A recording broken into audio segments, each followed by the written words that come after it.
I'm currently 30 weeks pregnant. Bump check. Okay. Yep. You can fly up to 34 weeks. Bearing in mind that to do with my due date, I would no longer be able to fly.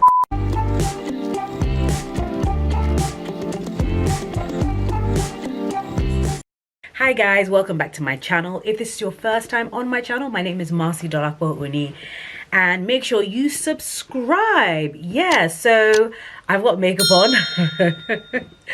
I've got my hair in a wrap because my hair is looking crazy, and I've got on some eyelashes because sister has been looking busted. Like I haven't worn makeup in weeks, and I mean a very long time. But I finally been able to travel. The Nigerian airspace is still closed. Today is the 10th of June. But I was able to get a repatriation. What's that? Sorry. I was able to get a repatriation flight. Anyway, there's a bit of a stain on my shirt. That's from my salad and from many things. From getting the makeup, doing my makeup, you know, and all that stuff. Anyway, let me catch you guys up. Okay, let's make this quick. I wanted to talk about my repatriation experience back to the UK. I'm currently 30 weeks pregnant. Bump check. Okay. Yep, bump check. Okay, how do we get into what happened? So, I don't know what I told you guys in the last video. I was very anxious. I've been very, very stressed. Many things. I spoke a little bit about healthcare system in Nigeria. You know, and I started coming to terms with the fact that, look, I might have this baby in Nigeria, and I was just trying to kind of calm myself about that, because I was like, if that's what's going to happen, then, well, ain't nothing I could do about it. But, you know, I was praying, and I was like, look, man. So then anyway, at one point, I put myself on the repatriation flight list for British citizens to come to the UK, which is where I was going to have this child anyway. And then at one point they stopped the flights. There are not that many flights anyway, but they stopped the flights. And then they started the flights back up. And they said there were 2 left. Sorry, look, you just have to excuse me, man. There's just a lot going on. So they said that there were 2 flights left. One on the 29th of May and one on the 1st of June, and those were the last flights. This whole time I'd been monitoring British Airways, Virgin, KLM, Lufthansa, Emirates to find out when people would be flying. And what I noticed is that as time went on, they would change their start date of when they were going to start flying from Lagos, you know. So basically, before I got on the repatriation flight, I checked again, and Virgin and BA had changed their flights to the beginning of July. Bearing in mind that to do with my due date, I would no longer be able to fly, because I think, well, I know with Virgin it's 36 weeks. You can fly up to 34 weeks, is it, or 36 weeks? I've calculated it. So basically I would have to leave Nigeria by latest the end of June. So I was already like, oh, okay, so these flights aren't even flying within this time period that I can go. So if I don't get on those flights, then, well, what are we going to do? So anyway, to cut a long story short, I'd signed up for a repatriation flight when I was 22 weeks. I knew that a few people had traveled who were pregnant, but they were all over 30 weeks. So I thought, okay, maybe they're getting the pregnant women who are closer to their due date, because at that point I was 22 weeks, because in case the airspace opens. Anyway, everything just continues to move along. I now get an email the day before saying that you're on the repatriation flight, me and my son. So I was like, okay, great. But basically there's no help, there's no porter, there's no this person can't come to the airport, blah, blah, blah, blah. Minimal, you can't, basically it's not the same, it's not a regular flight. You have to wear a mask, your toddler has to wear a mask. Have you ever tried to get a 2-year-old to wear a mask? Yeah. Well, anyway, here's a picture of what we look like on the plane. So he wore one of those face guard things, you know. I just got it from someone who was doing it in Lagos. It's actually really helpful. Anyway, so I just want to explain the airport experience. There was no social distancing. Those pictures that we saw online, I don't know if anyone saw these pictures online about, oh, the airport preparing, there are marks on the floor where you have to stand 2 meters apart. That wasn't there. That was not there. I even spoke to a lady who worked at the airport, and I was like, oh, those things that they showed, she now said that they're not the ones that put it out, that they don't know who put it out. I said, okay. They weren't there. The only thing that was different was that when you're checking in, the where you talk to the people, they now have like those perspex, that glass, that there's a barrier between you and them. Yeah, there was hand sanitizer, people wearing gloves. But all I was thinking was, man, I'm gonna have to travel in the middle of a pandemic, heavily pregnant with my toddler. And if you have kids, you know, especially young children, want to touch every and anything. They go around, they touch things, they lick things, they just do whatever. So I already had prepared myself that it was going to be a bit of a battle, you know, just trying to get him under control. So there was no social distancing. We get on the plane and they start filling up. I see that they put, I think there was 3 pregnant women from what I could see on the plane.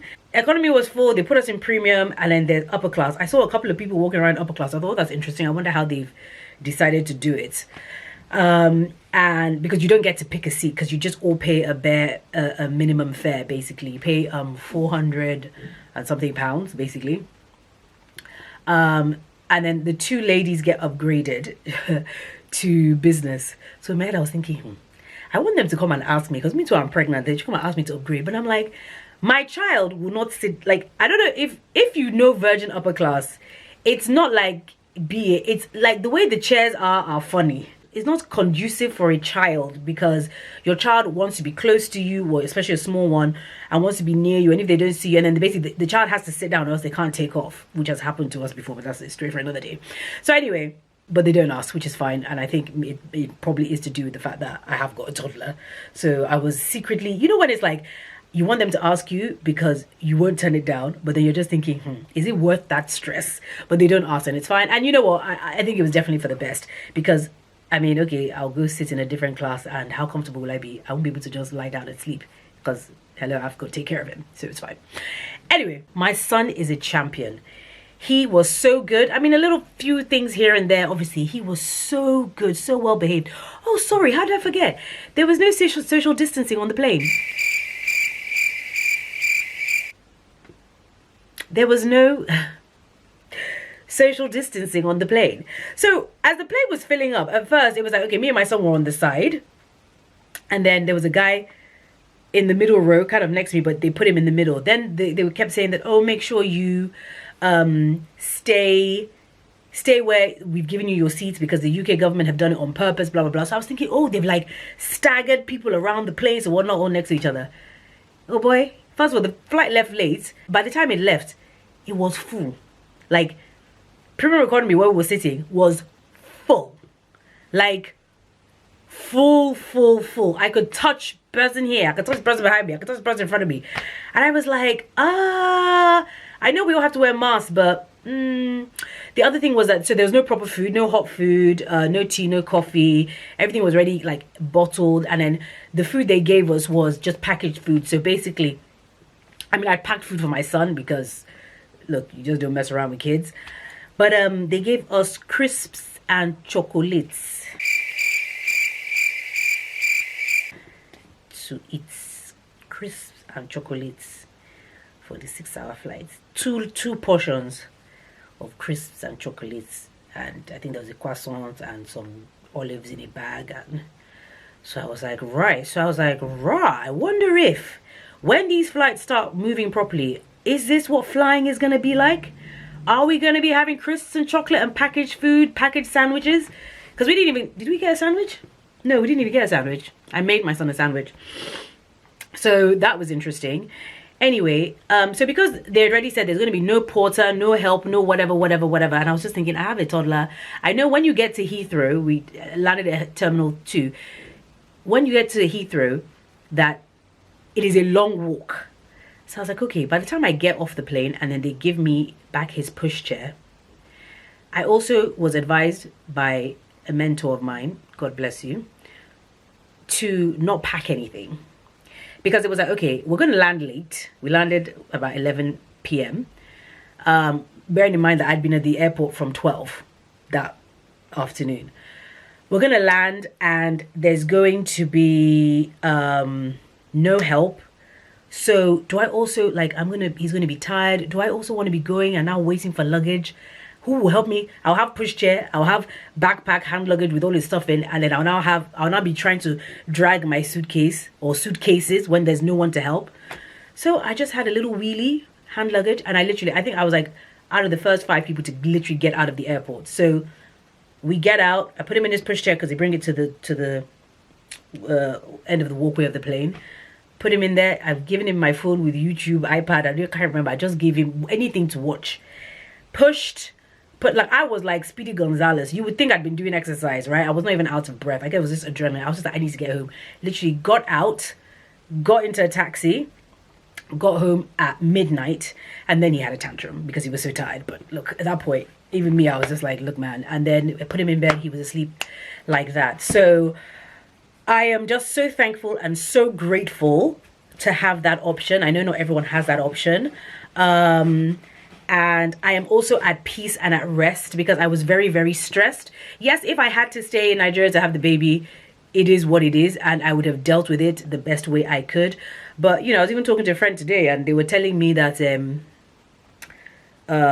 someone's dad had passed away in this midst of Corona, not because of Corona, but because of there was issues at the hospital, and they wouldn't let them in, and all sorts of stuff. And also, it didn't happen, but I think there was some kind of confusion. But there was a point where I think I might have mentioned this before, a list of hospitals that COVID patients had gone to, so they closed them down. So my thing is that everything is just so all over the place that imagine if you're about to go into labor or I'm supposed to go and have my C-section, and then something happens, or you get there and they say, oh, the hospital is closed because of COVID or whatever. Like, nah, I ain't gonna deal with that. And since I've been here, was it last week, 2 weeks ago?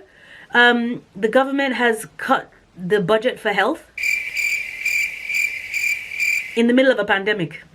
You've cut the budget for health. So I'm sorry if I'm not, oh, hey, let me go and have confidence in the system. I don't have confidence in the system.